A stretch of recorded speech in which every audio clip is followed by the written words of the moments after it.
സുബ്ഹാനല്ലാഹ്, ഒരുപാട് പേര് നമ്മളോട് പറഞ്ഞിട്ടുണ്ട് ഉസ്താദേ, ഈ അസൂയാലുക്കൾ അല്ലാഹു അവരൊക്കെ തൊട്ട് നമ്മളെ കാക്കുമാറാകട്ടെ. അസൂയാലുക്കളുടെ അസൂയെ തൊട്ടും മരണക്കാരുടെ മരണത്തിൽ നിന്നും കൊടുത്തക്കാരുടെ കൊടുത്തത്തിൽ നിന്നെല്ലാം അല്ലാഹു നമ്മളെയും അക്രമരുടെ അക്രമത്തിൽ നിന്നെല്ലാം അല്ലാഹു നമ്മളെ നമ്മുടെ മക്കളെയും കുടുംബത്തെയും എല്ലാം അല്ലാഹു കാക്കുമാറാകട്ടെ. അപ്പൊ ചിലരുടെ പിറകെ നടന്ന് ബുദ്ധിമുട്ടിപ്പിക്കുന്നവരുണ്ട്, പ്രയാസപ്പെടുത്തുന്നവരുണ്ട്. അങ്ങനെ നമ്മൾ ഒരിക്കലും വരാൻ പാടില്ല. ഒരാളെ നമ്മൾ അകാരണമായി ബുദ്ധിമുട്ടിപ്പിക്കാനോ പ്രയാസപ്പെടുത്താനോ പാടില്ല.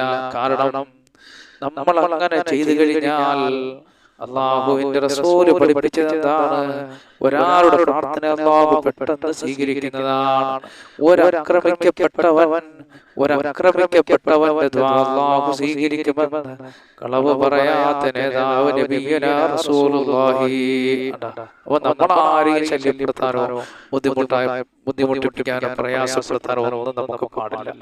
എന്നാൽ ഒരു കാരണവുമില്ലാതെ നമ്മുടെ പിറകെ വന്ന് ബുദ്ധിമുട്ടിപ്പിക്കുന്ന ആളിനെ അദ്ദേഹത്തിന് നമ്മിൽ നിന്ന് അദ്ദേഹത്തിന്റെ ആ ഷർറിൽ നിന്ന് അല്ലെങ്കിൽ അദ്ദേഹത്തിന്റെ ഉപദ്രവത്തിൽ നിന്ന് മാറാനും അദ്ദേഹം പരാജയപ്പെടാനുമുള്ള ഒരു വഴിയാണ് ഞാൻ നിങ്ങൾക്ക് പറഞ്ഞു തരാൻ പോകുന്നത്.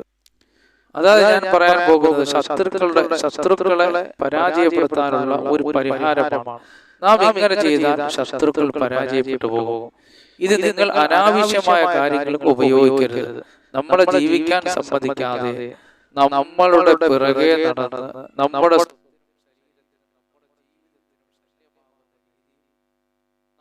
പിറകെ നടന്ന് ശല്യം ചെയ്യുന്ന ശത്രുക്കളെ ഇല്ലായ്മ ചെയ്യാനുള്ള, അതായത് അവരുടെ കുതന്ത്രങ്ങൾ അവരിലേക്ക് തന്നെ മടക്കാനുള്ള ഒരു മാർഗമാണ് ഞാൻ പറഞ്ഞു തരുന്നത്.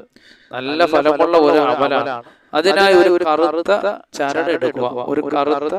ചരടെടുക്കുക, എന്നിട്ട് നമ്മളെ ശല്യം ചെയ്യുന്ന, നമ്മെ അസഭ്യങ്ങൾ പറയുന്ന, അതുമല്ലെങ്കിൽ നമ്മൾ തകരണമെന്ന് ആലോചിച്ച് നമ്മെ നമ്മുടെ പിറകെ നടന്ന് ശല്യം ചെയ്യുന്ന അവരെ പരാജയപ്പെടുത്താനുള്ള ഒരു മാർഗമാണ് ഞാൻ പറയുന്നത്.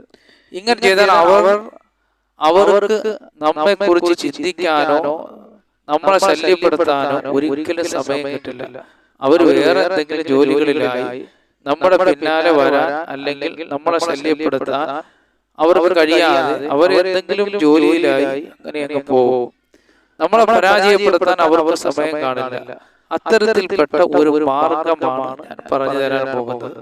ഒരു കറുത്ത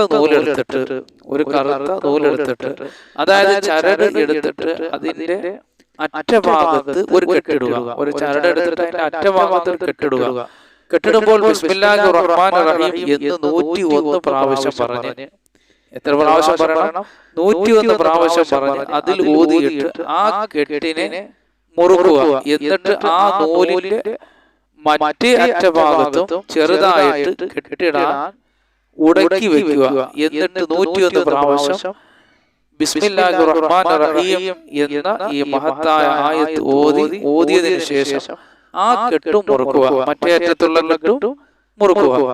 എന്നിട്ട് ആ നൂലിന്റെ നടുക്കുഭാഗം എടുക്കുക. എന്നിട്ട് അതിൽ ചെറിയ ഒരു കെട്ടിടുക. നടുക്കുഭാഗത്ത് ഒരു ചെറിയ കെട്ടിടുക.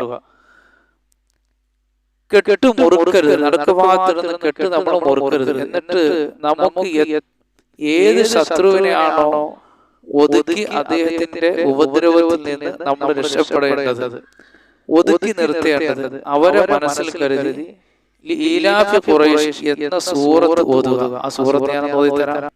أعوذ بالله من الشيطان الرجيم. بسم الله الرحمن الرحيم.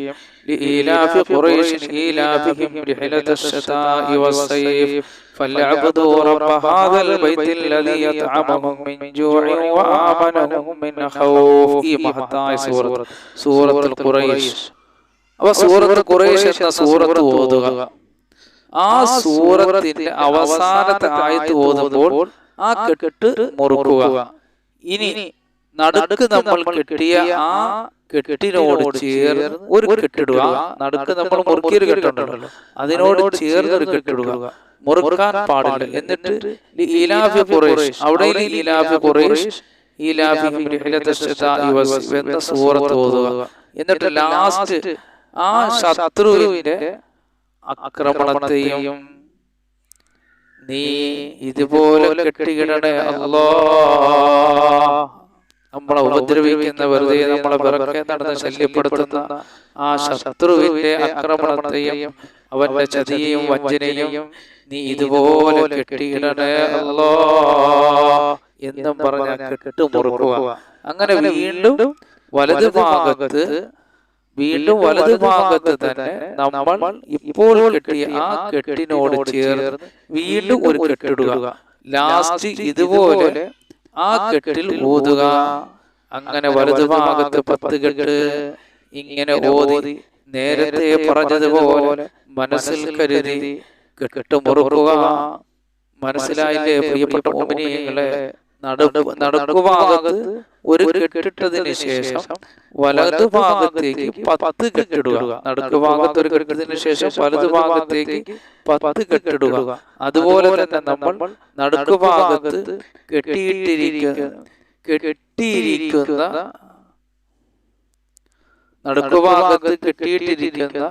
ഇടത് ഭാഗത്ത് തൊട്ടടുത്ത് തന്നെ ഒരു കെട്ടിടുക. അങ്ങനെ അവിടെ തുടങ്ങി വീണ്ടും നേരത്തെ പറഞ്ഞ പോലെ സൂറത്ത് ഓതി 10 കെട്ടിടുക. അപ്പോൾ നമ്മൾ വലതു ഭാഗത്ത് 10 കെട്ടിട്ടു, ഇടത് ഭാഗത്ത് 10 കെട്ടിട്ടു, നടുക്ക് ഒരു കെട്ടിട്ടു. അപ്പോൾ നമ്മൾ ടോട്ടൽ എത്ര കെട്ടിട്ടു? 21 കെട്ടിട്ടു. 21 സൂറത്തും ഓതി, അതുപോലെ തന്നെ രണ്ടറ്റ ഭാഗത്തും 101 തവണ ബിസ്മില്ലാഹിർ റഹ്മാനിർ റഹീം ചൊല്ലി 2 കെട്ടിട്ടു. ഇങ്ങനെ ചെയ്തതിന് ശേഷം അതിനെ മടക്കുക. മടക്കിയതിനു ശേഷം വെള്ളം തൊടാതെ, ചരടിനെ മടക്കിയതിനു ശേഷം വെള്ളം തൊടാതെ ഏതെങ്കിലും വെള്ളം കയറാതിരിക്കാൻ വേണ്ടി ഉപയോഗിക്കുന്ന പ്ലാസ്റ്റിക് കവറുകൾ ഉപയോഗിച്ച് നല്ലതുപോലെ പൊതിയുക, കെട്ടുക. അതിനുശേഷം നല്ല ഒരു കനമുള്ള കല്ലെടുത്തതിന്റെ അടിയിൽ ഈ ഓതിയ നൂല് കൊണ്ടുവയ്ക്കുക. 21 ദിവസം അത് നോക്കുവാനോ ആ ഭാഗത്തേക്ക് നോക്കുവാനോ പാടില്ല. അതിനുശേഷം എത്ര വലിയ ശത്രുവാണെങ്കിലും അവൻ നമ്മോട് പിന്നെ ഒരിക്കലും ശത്രുത കാണിക്കുകയില്ല. അവന്റെ ശർറിൽ അല്ലാഹു നമ്മെ രക്ഷപ്പെടുത്തുന്നതാണ്. എത്ര വലിയ ശത്രുവാണെങ്കിലും അക്രമിയാണെങ്കിലും അവന്റെ ശല്യം പിന്നെ നിങ്ങൾക്കുണ്ടാവുകയില്ല.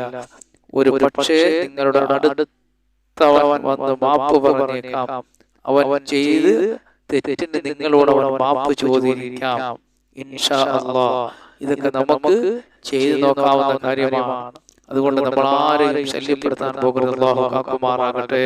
പടച്ചവനെ, അസൂയാലുകൾ, അസൂയത്തൊട്ടും മരണക്കാരുടെ മരണത്തിൽ നിന്നും കൂടത്തിൽ നിന്നും അക്രമികളുടെ അക്രമത്തിൽ നിന്നും അല്ലാഹുവേ, ചതിയന്മാരുടെ ചതികളിൽ നിന്നും വഞ്ചകന്മാരുടെ വഞ്ചനയിൽ നിന്നും കൂടത്തിൽ നിന്നും അല്ലാഹുവേ, കള്ളന്മാരുടെ ശത്രുക്കളിൽ ഞങ്ങളെയും ഞങ്ങളുടെ മക്കളെയും ഞങ്ങളുടെ മജ്‌ലിസിലുള്ളവർ, ഞങ്ങളുടെ വീഡിയോകൾ കാണുന്നവർ എല്ലാവരെയും നീ കാക്കണേ അല്ലാഹ്. സർവ്വ ശർറുകളിൽ നിന്ന് രക്ഷപ്പെടുത്തണേ അല്ലാഹ്.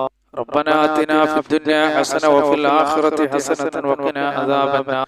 اللهم صل وسلم وبارك عليه وعلى آله وصحبه أجمعين. السلام عليكم.